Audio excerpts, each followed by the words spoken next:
You're listening to the A-Rose podcast. I'm Anacy Rose, keeping you company for the next half hour or so. So sit back, relax, and enjoy.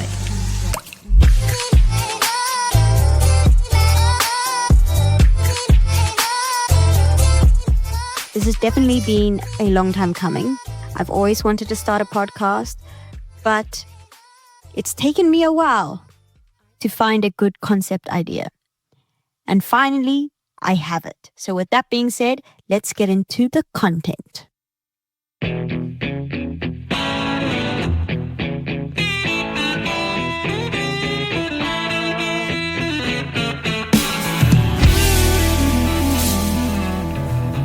So, as some of you might know, I'm a singer.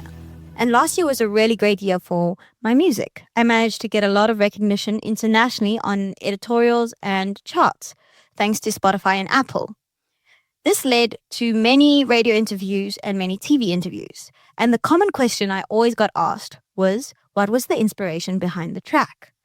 Now, usually I don't really like to answer this question, as I often love my listeners to interpret my songs themselves in their own unique way. There's no right or wrong answer. And I feel that's what makes a great songwriter, is if someone else can take your lyrics and resonate it to their lives. That is what's going to make you stand out and great. However, I have had my songs interpreted so badly, completely misinterpreted. I'll give you a prime example. When I was first starting out in music, I was a part of a band. And the lead guitarist in that band thought I had written a song about him. It was called Treble in Trouble. This couldn't have been further from the truth. This was in fact written about my boyfriend, who was in a very cool band that was way more popular than I was at the time, or our band was at the time. But he believed with his full heart that it was about him. No matter how many times I tried to tell him, like, listen, buddy, I hate to break it to you. It's not you, babes. It's not. I'm very sorry. And eventually I just gave up. I was like, you know what? Let him have that belief. If it helps him sleep at night, if it gives him peace of mind, who am I to break his heart and say it's not about him? So yeah, probably still to this day, he will tell you that I wrote a song about him. I'm probably deeply in love with him. But yeah, if you tune into this podcast, you'll know the truth. So anyway, let's get episode 1 rolling.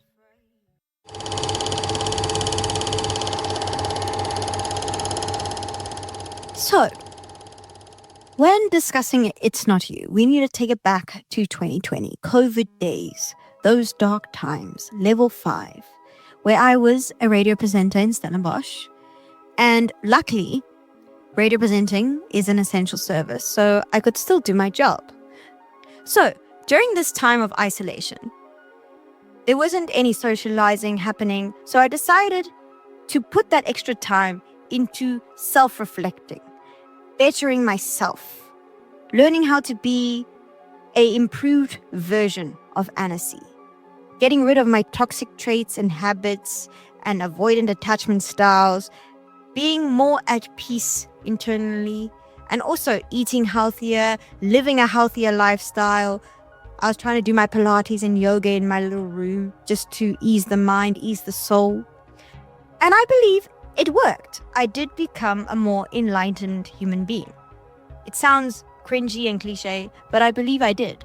Because when we reached level 2 of COVID and we were allowed to socialize a little bit more, I mean, not hectically, we still had a curfew, but you could go out to have some coffee or go out to some restaurants, and some events were still able to take place. I started getting comments from my friends who hadn't seen me for months, and they were like, Anacy, what is your secret? You look completely different. You're like a whole different person. And I was also getting a lot of interest from commercial radio stations.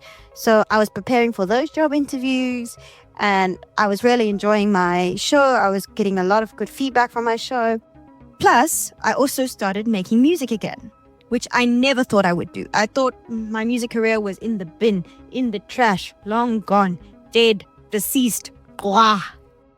So yes, I was in a very good space. I was feeling myself. I was like, yo, Anacy is on the way up. And then I had the great idea of saying, I'm going to put myself back on the market. Yay! Will I ever be ready? I don't know. But yes, I decided to put myself out there and start dating again. I was like, you know what? I'm going to give guys the time of day. So, when my friend invited me to her birthday, there was a guy. Now, don't get me wrong. He was a very good-looking guy. He was tall, blonde hair. He was half Afrikaans, half English. He was very clever. He was studying chemical engineering. He seemed very kind and polite, although he wasn't my type. Don't get me wrong. He was chiseled by the Greek gods. He was carved by the angels, but not Anacy's type. So it's not like I had butterflies when I first saw him, which made it easier to speak to him, because usually if I like a guy, I can't talk to you. So that's if I like a guy, you will never find me flirting with him ever. They'll just think, Anacy's rude and mean. She doesn't talk. She's just quiet. She's looking like, I don't know. She's mean mugging me all the time. Yeah.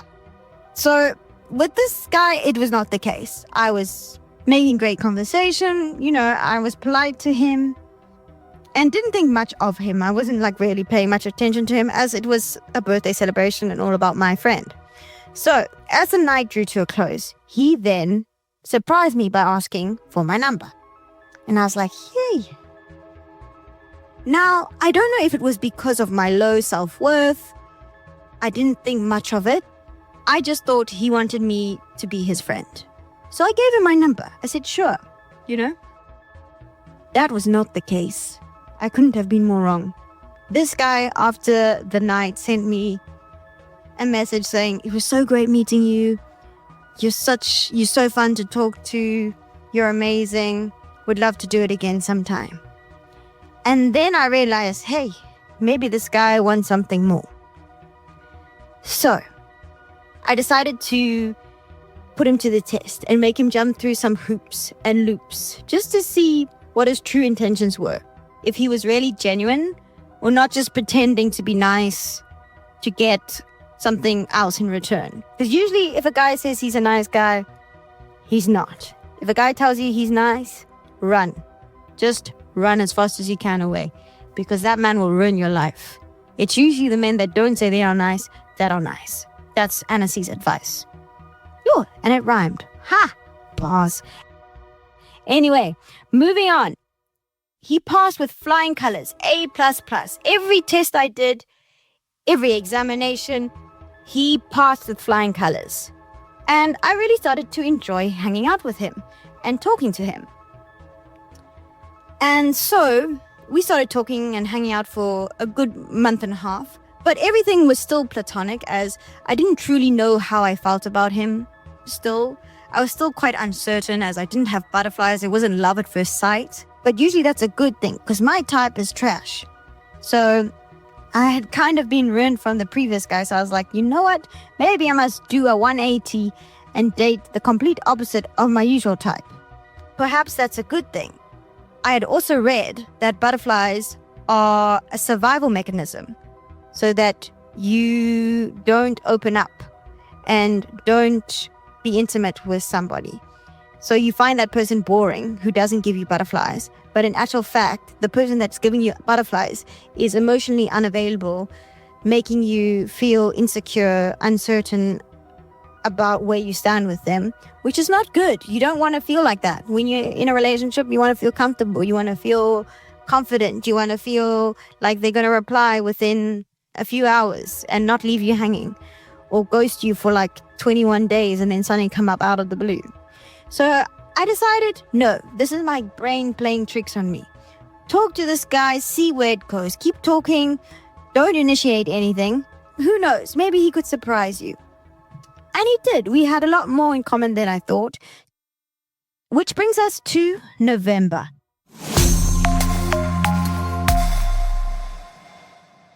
Now, during the end of November, the university year was closing, which meant he was going to go back to his family. And I remember this clear as day. On a Wednesday evening, he sent me a text. Hey, I'm leaving on Friday, and my family and I are going on holiday for 2 months to Hermanus. I would really love to date you before the new year. Are you free tomorrow night? So, I told myself, Anacy, what's the worst that can happen? It's not like you are head over heels in love with him. You're going to be miserable if the date goes terrible. It's not like some guy you've been waiting your whole life to date. And if it ends badly, your whole world's going to stop. No, I said, sure.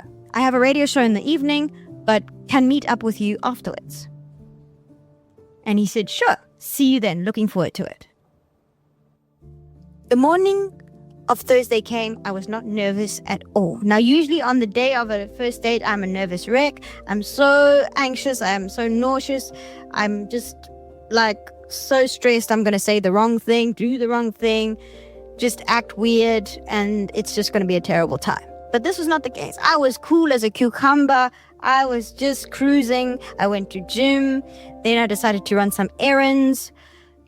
And then things took a twist for the worst.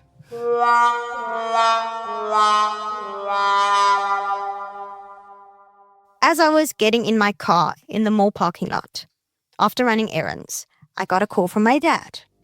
Now, at this time, I had been living in Stellenbosch for about 4 years, so I didn't really know the dynamics of my family too well. Yes, we kept updated over the phone. I didn't know the full details of what was happening. So when I saw his name pop up for the phone call, I thought, okay, this is just going to be a quick check-in call. Phew! Now, I'm going to spare you the doom and gloom of it all, but basically, that phone call was to tell me that my parents had split and gone their separate ways. And I remember being on this phone call and just remembering everything that I'd learned to undo and everything that I'd done to become a less avoidant attachment person just went out the window. And I just felt myself going back to my old toxic traits and protection mechanisms, closing myself off to the world. And I thought to myself, if my mom and my dad can't make it, there's no way I can make it with someone. Anyway, the phone call ended. And I just remember thinking, how am I going to get through my radio show? And that's the one thing I hate about radio is that you always expect it to be this peppy version of yourself. Like, hi, I'm Anacy Rose. And this is Billie Eilish, you know? Whereas podcasts, if you're feeling mellow, you can talk mellow. If you're feeling sad, you can talk somber. If you're feeling happy, you can be peppy. And to anyone who thinks radio presenters are that extra in real life, you're so wrong. I used to get it all the time. Oh, you're so different to how you sound on air. Of course I am. No normal person is like that. I can tell you. So anyway, I managed to shove all my feelings down and get through the show. And after the show, I just felt exhausted after work. And all I wanted to do was phone my mom and phone my brother and just talk about this situation. Also, I didn't want to go on this date because I was not in the vibe. I didn't know if I was going to cry, if I was going to have an outburst of anger, of craziness. I don't know, you know, and I didn't want to ruin that for him. And I didn't want that to be our first date. Like, the day I heard my parents separated is the day I went out on a first date with my potential boyfriend. No. That was never going to happen. So I decided the most mature thing to do was to send him a message and be like, hey, sorry, I'm not going to make it. I wish you all the best. Hope you have a great Christmas and Happy New Year. Boy, oh boy, he did not take it well. He sent me a whole thesis. And then I felt really bad because also I wasn't blowing him off. I was going to go to the date, but I just was not in the vibe. I was just not in a good emotional state. And things in my life were just chaos. So I decided to tell him the truth. I said, listen, I'm not going to lie to this guy. I'm going to tell him the truth. I don't want him to think he's rejected. You know, I want to make sure that he's not hurt by the experience. So I told him. I told him the situation with my parents, and he was completely understanding. When I say this man couldn't have been more understanding, he even invited me to spend Christmas with his parents and New Year's with his family. Like, can you imagine your brother or your son bringing this random girl who you don't know, who he's never even dated, for a whole month or 2 months, and she's stuck with you in the same tent? I don't know, sharing the same food and utilities and all that jazz. Like, this man was a sweetheart, and there was no way that was going to happen. I was like, wow, this is very forward. So I told him, I said, no, don't worry. Thank you so much for understanding. I think it's best I find a solution that works best for my family, because, I was still deciding, do I spend it with my mom? Do I spend it with my dad? Either way, I'm disappointing one parent. If I go with my dad, I'm disappointing my mom. If I go with my mom, I'm disappointing my dad. So anyway, I told him not to worry. I'm going to find a plan and not to stress. And so I thought that's the last I'm ever going to hear from this man. Our chapter had ended. It's been a good one. He's been a sweet guy. I'm never going to hear from him again. Again, I couldn't have been more wrong. Every day this man was messaging me. And I used to pray, please God, please may he find a nice girl in Hermanus that can give him what he needs, that is going to be the best version, that is going to be the best girlfriend for him. Because it's definitely not me right now. But this man would not give up. Every day he would message me. Through to the new year. Which brings us to 2021. That it's not you, it's me. Okay, so we have entered 2021. And we are still talking basically every day. And I had told this man, listen, I can't date you. If you are just being friends with me with the intention to be something more, that's never going to happen. I am not in a good emotional state. I'm going through big transformation in my life. I'm not ready to commit to something so serious. I just need a friend right now. I can't promise I'm going to be more than friends. And he seemed fine. He was like, no, I completely understand. We're just friends. Until February came. The 1st of Feb, he started hinting that I was going to be his Valentine. Even my friends suspected it, and they told me, Anacy, do you like this guy? Because I think he's going to ask you to be his Valentine on Valentine's Day. And I was like, no. Like, we just friends. And they told me, they said, Anacy, you need to tell this man now that this is never going to happen before this man gets hurt or rejected for buying you chocolates and roses and flowers and candles. You need to spare this man the heartache. And I said, you know what? You're right. I'm going to send him a message after I go to Kosher Studios, which is where I record music. So as I was driving to Kosher Studios, I kept replaying what I was going to tell him. Like, try and make it very certain that it's not him. I didn't want this to be a form of rejection. I was going to make it like, he's great, I'm not. You're amazing, I'm fraught. I don't know. Just try get it ingrained in his brain that it has nothing to do with him. It's got everything to do with me. So I arrived into studio and we're starting a new project. And my producer, Russ, said, do you have any concept for the new song? And without even thinking, the line, it's not you, it's me, came out. Now, the reason why I love the title, It's Not You, is because it's said mostly by insincere players who just want to easily get out of being in a relationship. When people first hear the title, they're like, oh no, this is going to be a song about being a player, about being a heartbreaker. It's about wasting some guy's time. But they couldn't be more wrong. It's a contradiction because I mean every single word. And that's why this song still makes me cry. It's because the line, don't blame yourself, it's best to believe it's not you, it's me, couldn't be more true about the situation. I believe that if I had gone into a relationship with him, I would have just given him more pain and suffering. And he would have taken on my baggage or my toxic traits. And I didn't want to destroy his belief in love. I wanted to keep him pure as perfect as he is. I didn't want to ruin that for me not being the best version of myself. And I didn't want to make him wait for me either, because that is the worst thing you can tell someone, is to wait for you. Because I've waited for someone and then years later they have a receding hairline and you're like, yay, I waited this long for a receding hairline. No. Don't wait for anyone. And never ask someone to wait for you. So that's why I still stand by the lyrics of my song. People may think, no, it could have worked out. But I think also, trust your gut. If you're not 100% feeling it, don't get into a relationship for just being in the sake of being in a relationship. Society expects you to be in a relationship, which kind of puts pressure on everyone to just jump in without any hesitation.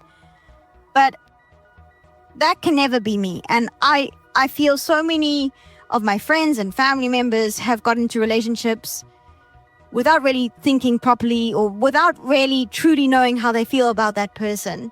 And then they just have so much trauma and pain from being in that relationship. So that's why I love this song.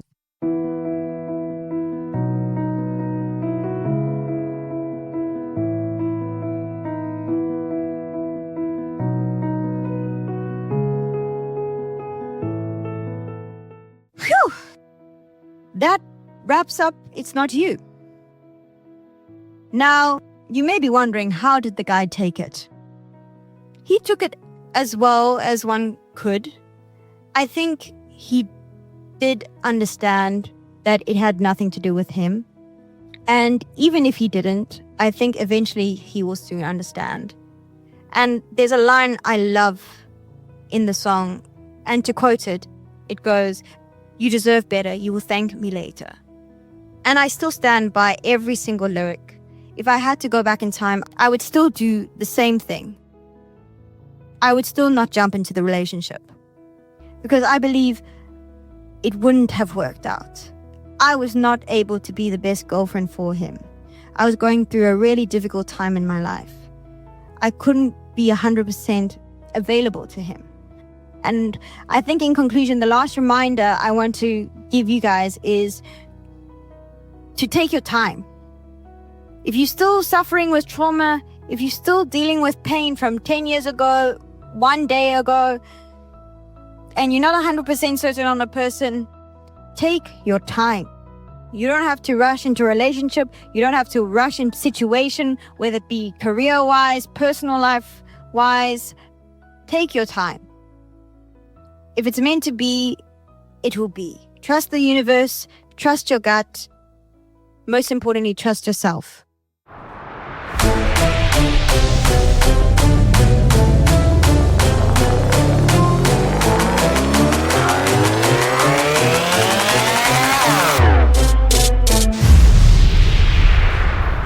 Thank you so much for tuning into my very first episode.